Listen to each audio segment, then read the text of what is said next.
నేడు కేసీఆర్ ప్రమాణ స్వీకారం. కేసీఆర్ దీంతోటి రాష్ట్రంలో సీఎం రేవంత్ రెడ్డిగా ఉండి ఇదే కేసీఆర్ ముఖ్యమంత్రిగా ఉన్నప్పుడు సీఎం రేవంత్ రెడ్డిని జైలుకి పంపించారు. సరే అది కేసు జెన్యూన్ కేసా పక్క కేసా ఓటుకునే అంశం పైన ఎట్లా ఉన్నా కూడా ఇప్పుడు అదే ముఖ్యమంత్రి రేవంత్ రెడ్డి ఉన్నప్పుడు కేసీఆర్ ఆయనే ఉద్యమ నాయకుడిగా అందరినీ శాసించేటువంటి వ్యక్తిగా పెద్దన్నగా ఉన్నటువంటి వ్యక్తి ఇవాళ పోయి అసెంబ్లీలో ప్రమాణ స్వీకారం చేస్తున్నారు. ప్రతిపక్ష నాయకుడిగా ఉంటారనేటువంటి దీంతో వీళ్ళు ఢిల్లీకి వెళ్ళట్లేదు.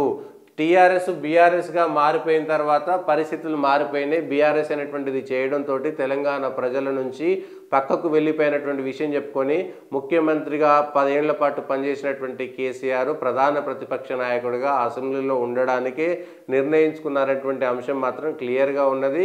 తెలంగాణలో ఇక రేవంత్ రెడ్డి కేసీఆర్కి సంబంధించినటువంటి మాటల యుద్ధం చూడాలి. రేవంత్ రెడ్డి గతంలో ముఖ్యమంత్రిగా ఉన్నప్పుడు అసెంబ్లీలో అందరినీ అదిరి చేసి తనకు నచ్చినట్టుగా ఉండేటువంటి ప్రయత్నం చేశారు. ఈరోజు ప్రధాన ప్రతిపక్ష నాయకుడిగా కాంగ్రెస్ పార్టీ రూలింగ్ చేస్తుంటే కేసీఆర్ ఎట్లా వ్యవహరిస్తారు?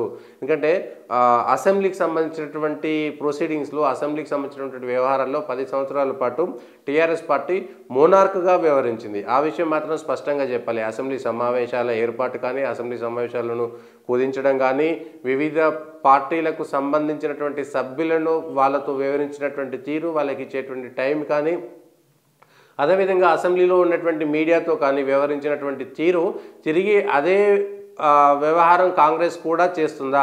కేసీఆర్ పట్ల అట్లే ఉంటుందా? ఎందుకంటే కేసీఆర్ అసెంబ్లీలో వాడినటువంటి భాష పైన కూడా అనేక సార్లు ఇబ్బంది వచ్చింది, ప్రజల్లో చర్చ వచ్చింది, సమాజంలో కూడా చర్చ వచ్చింది. కేసీఆర్ వివరించేటువంటి తీరు ఆ వాడినటువంటి భాష అసెంబ్లీ సాక్షి అంటే అసెంబ్లీకి ఉండేటువంటి గౌరవంలో తగ్గించడంలో కేసీఆర్ పాత్ర కూడా ఉందనేటువంటిది కేసీఆర్ దాన్ని మరింతగా దిగజార్చేటువంటి ప్రయత్నం చేశారనేటువంటిది చర్చ జరిగింది. అదేవిధంగా అసెంబ్లీలో గతంలో ఉండేటువంటి స్వేచ్ఛ కూడా లేనటువంటి పరిస్థితిని ఇప్పుడు ప్రధాన ప్రతిపక్ష నాయకుడిగా ఏ విషయాలపైన మాట్లాడతారు, ఎట్లా మాట్లాడతారు, రేవంత్ రెడ్డిని ముఖ్యమంత్రి అనేటువంటి విషయంలో స్పందించారు. ఎందుకంటే అధికారంలో ఉన్నప్పుడు రేవంత్ రెడ్డిని ఆయన పైన వాడినటువంటి భాష, ఉత్తమ్ కుమార్ రెడ్డి పైన వాడినటువంటి భాష, ప్రతిపక్ష సభ్యులపైనటువంటి భాష ఇప్పుడు కాంగ్రెస్ అదే భాష వాడుతుందా?